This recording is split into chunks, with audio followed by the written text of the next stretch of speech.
Se uma ordem injusta é dada por uma autoridade legítima, o que é mais imoral? Obedecer ou desobedecer? A obediência que matou milhões. Quando em 1961 Adolf Eichmann foi julgado em Jerusalém, o mundo não estava apenas diante de um homem, estava diante de um dilema. Eichmann não negava os fatos. Organizador logístico da solução final, reconhecia sua função no assassinato de milhões de judeus. Mas sua defesa era uma só: eu apenas obedecia ordens. Essa frase, repetida à exaustão durante o julgamento de Nuremberg anos antes, ecoava a justificativa de diversos oficiais nazistas. Para eles, havia uma cadeia de comando. Agir fora dela era impensável, quase herético. A obediência nesse sistema era não apenas esperada, era exaltada. Mas o que torna a obediência algo moralmente aceitável? E o que faz dela um instrumento de barbárie? Hannah Arendt, filósofa alemã de origem judaica, acompanhou o julgamento de Eichmann de perto. Seu relato: Eichmann em Jerusalém. Um relato sobre a banalidade do mal, abalou o mundo não por retratar um monstro, mas por mostrar um burocrata medíocre, sem imaginação moral, incapaz de pensar por si mesmo. Para Arendt, o mal não era sempre cometido por fanáticos ou psicopatas, mas por pessoas comuns que deixam de pensar. Esse não pensar, no sentido profundo de recusar-se a julgar moralmente suas próprias ações, é o que ela denominou banalidade do mal. Eichmann não era o demônio em pessoa. Era a engrenagem de um sistema que premiava a submissão cega. No julgamento de Nuremberg, entre 1945 e 1946, 24 dos principais responsáveis pelo regime nazista foram julgados. Pela primeira vez, a humanidade presenciava a tentativa de criar um tribunal internacional para crimes contra a humanidade. Mas a maior inovação jurídica ali presente foi reconhecer que obedecer ordens não eximia ninguém da responsabilidade moral e penal. O princípio então afirmado foi claro: há ordens que devem ser desobedecidas. O direito, doravante, teria que dialogar com a ética.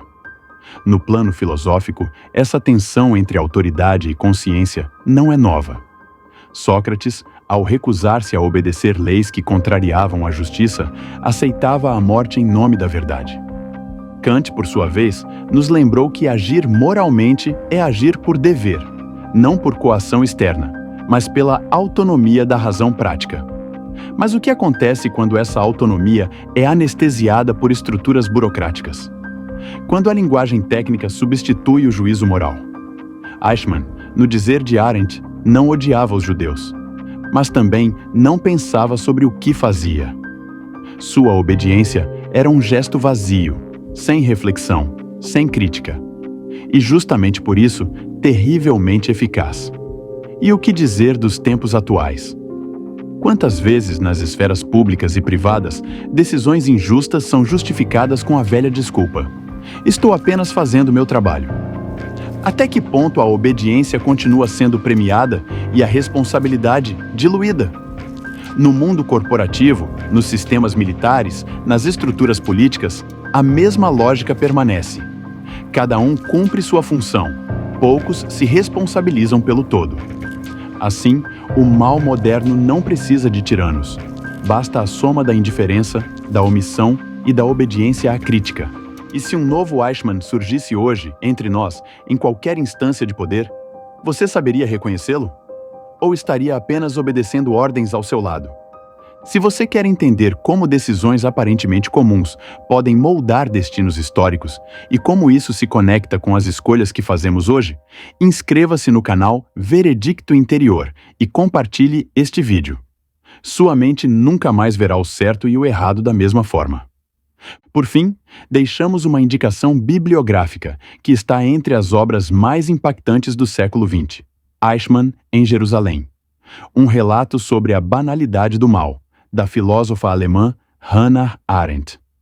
Escrito originalmente em alemão e publicado em 1964, o livro é fruto da cobertura jornalística que Arendt fez do julgamento de Adolf Eichmann, realizado em Jerusalém em 1961. Nessa análise, Arendt introduz o célebre conceito de banalidade do mal, demonstrando como um homem comum, aparentemente sem ódio pessoal ou crueldade explícita, foi capaz de participar diretamente do genocídio de milhões de judeus ao simplesmente obedecer ordens e cumprir funções burocráticas sem refletir sobre suas consequências morais. A obra é leitura indispensável para compreender os limites da responsabilidade individual dentro de regimes totalitários e os perigos da obediência cega. Para os leitores de língua portuguesa, existem traduções confiáveis que tornam acessível essa profunda reflexão sobre ética, política e justiça. Essas versões são essenciais para qualquer pessoa que deseja compreender, em profundidade, as questões morais que emergem dos grandes julgamentos da história e suas implicações para o mundo contemporâneo.